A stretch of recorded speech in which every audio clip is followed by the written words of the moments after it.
Чөлөөлөгтэй тусгай үүрэг гүйцэтгэсэн нэгэн группийн үйл ажиллагааны тухай.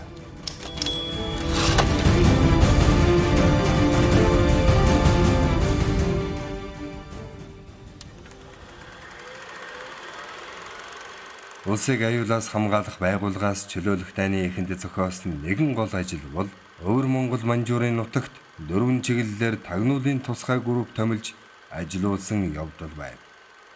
Энэ гүйцэтгэх группүүд гадаадын нутгийн гүнд ажиллаж, Японы тагнуулчид эх орноос уруугчдыг илрүүлэн баривчилж, төвд ирүүлэх үүрэгтэй байжээ.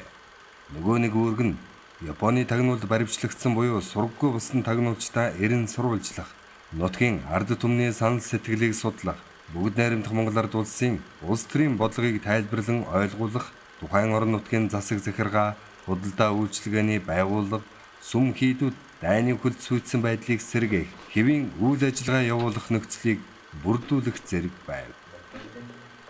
Эдгээр 4 группийн нэг нь улсыг аюулаас хамгаалах байгууллагын гадаад тагнуулын газрын хэлтсийн дарга Даваажив, сургагч Савельев нараар удирдуулсан гүйцэтгэх групп байсан бөгөөд манжуурын хайлаар чиглэлд тусгай үүрэг гүйцэтгэжээ. Энэ чиглэл Манжгоогийн Хянганы хойд мужийн төв Кавантүний армийн штабын харьяа тагнуулын хэлтэс зэрэг байгууллага байрладаг байв. Тус группээс чөлөөлөх дайны дунд үед төвд явуулсан илтгэлдээ зөвлөлтийн улаан армийг чөлөөлөхийн өмнө японочдоос явуулж байсан ажлуудын талаар илтгэхэд хайлаар хотдох Япон тагнуулын байгууллагуудаас гэмгүй этгээдийг гүтгэн баривчилж элдвэр тарчлаан байх нь хэлж баршгүй байна. Жишээ баримт нь Эзэрхэг засгийн үед цагаан Оросын худалдаачдын үхэр малыг тууж ирээд буцаж чадаагүй халах Монголын ухааны бөгөөд Эдүгээгийн Хинтээ аймгийн харьяат Доноо гэгчийг Монголын тагнуул хэмээн гүтгэн баривчилж зодох занчих зэргээр эрүүшүүлт хэрэглэн байцааж байгаад тавьсан.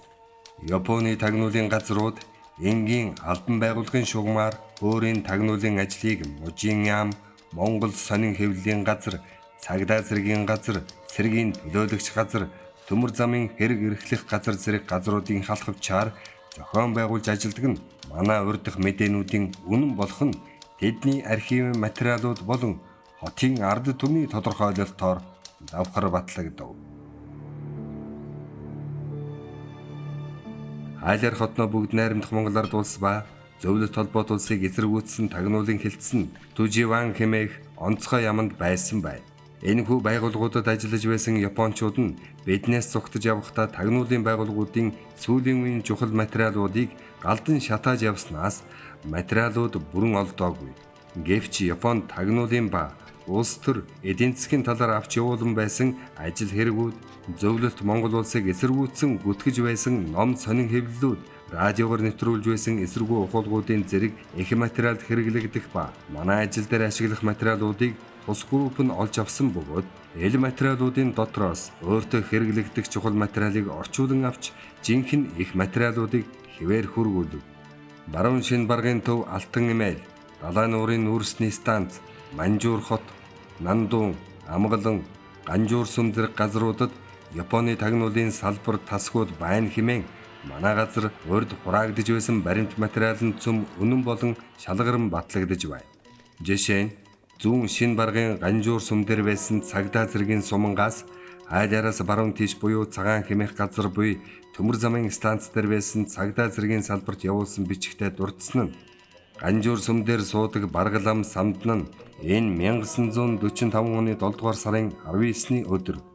Орос Япон хоёр нь удахгүй байлдах байх гэж ярив. Ер нь зүүн дөрвөн хошооны ардууд нь эрх чөлөөгөн олохыг хүсч буй илэрхий болсон тул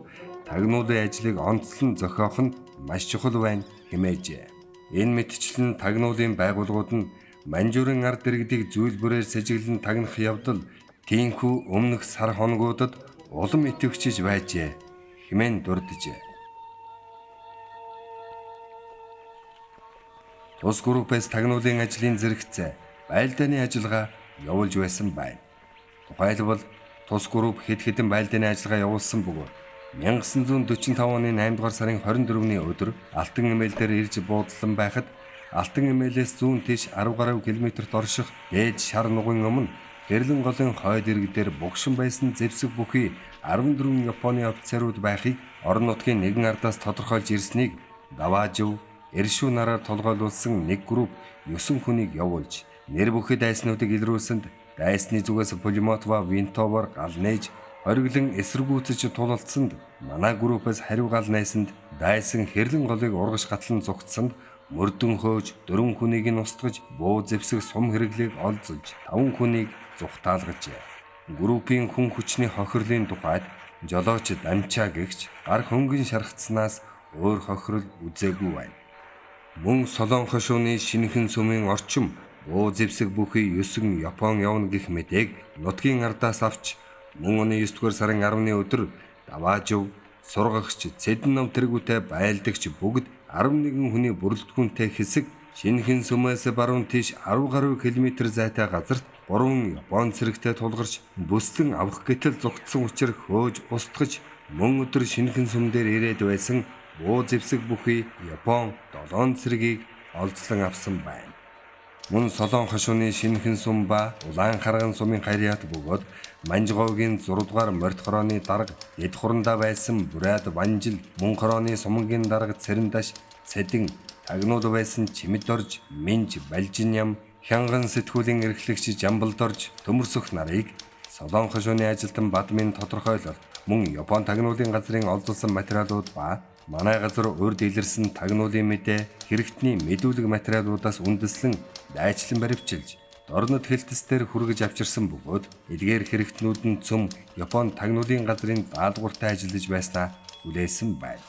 Мөн группийн дарга даваажвын илтгэлээс үзэхэд Улаан армийн зарим ухамсар дорой офицер байлдагч нараас чөлөөлөгдсөн нутгийн ард олныг дээрэмдэх хүчирхийлэх зүй бус байдал гаргаж байсан бөгөөд үүний улмаас нутгийн ардууд орон гэрэн орхиж дөрвөх хүний бараанаар мал хөрөнгөө орхиж нуугдах зэрэг байдлууд ихээр тохиолдож байсан байна. Даваажвын групп нь Хайлар хотод байрлаж байсан Японы тусгай албаны нэгэн салбарын архивын баримт бичгийг олзлон авчирсан нь Японы тагнуулын байгууллагаас Монгол зөвлөлтийн эсрэг явуулж байсан дайсгансан орлон сүйтгэх ажлыг илрүүлэх судалгааны чухал баримт болжээ. Энэ үед дотоод яамны сайд шагдарж ав. Ерөнхий зөвлөх Гриднев нар Өвөр Монгол баргын нутагт явж гүйцэтгэх группийн ажилтай танилцж тулгамдсан асуудлыг газар дээр нь шийдвэрлэж байна. Нөгөө талаар хөдөлгөөн отряд гүйцэтгэх групп нь чөлөөлөх дайнаар Өвөр Монгол манжуурын чиглэл томилогдсон засгийн газрын бүрэн эрхт төлөөлөгч нараас заавар удирдлага авч байна. Дайны үед Өвөр Монголын ард иргэд бүгд найрамдах Монгол ард улсын цэргийн хүч болоод тусгай группүүдэд бүхий л талын дэмжлэг үзүүлсэн бөгөөд Япон улс бууж өгөхөд зарим хэсэг нь бүгд найрамдах Монгол ард улсын харьяат болохоор ирж Өвөр Монголын нутагт үлдсэн олон 10 хүмүүсийн гавьяатай үйл хэргийг чөлөөлөх дайнд оролцсон анги нэгтгэлийн удирдлагуудаас бүгд найрамдах Монгол ард улсын одон медаль үн бүхий зүйлээр шагнуулахаар тодорхойлон засгийн газарт явуулж байжээ.